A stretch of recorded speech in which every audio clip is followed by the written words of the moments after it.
lanat-lanat pa sa imo. Di maaram kung kaynano imo mga yakan nagbago.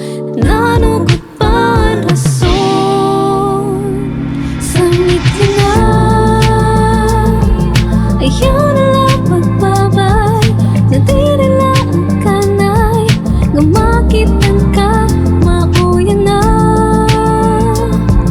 Oray nila pansinay nadirila ang kanay maaging lang tumalikod sa imo. Inay nga nagpitat para yun imo mata may hangyo. Karuyag nga pugngan pagalarga ko nalupa pa rason sangit yan na ayaw nila pagbabay. Nadirila ang kanay ngamakitan ka mauyan na. Waray nila pansinay nadirila ang kanay kung naging na sangit ka na. Ayaw nila pagbabay. Nadirila ang kanay ngamakitan ka mauyan na. Waray nila pansinay nadirila ang kanay maaging lang.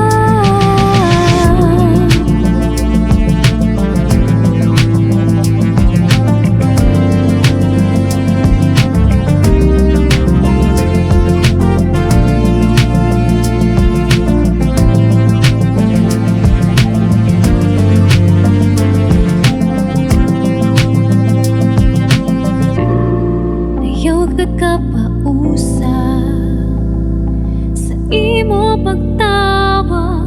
Ako pungul na di na parehas sa tonga. Uring pa na nimo dalagan na sangit yan na. Ayaw nila pagbabay.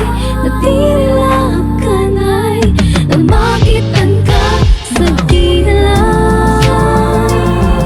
Ayaw nila pagbabay. Di rin naman naangay ngamakita pa di kanya na. Waray nakipansinay ayaw liwat pagkampay kung naging na sa di na lang. Ako na lang magbabay. Di nagod mong angay ngamakita pa di kanya na. Waray nakipansinay di rin na magsasangkay. Sagdi pa sagdi na lang.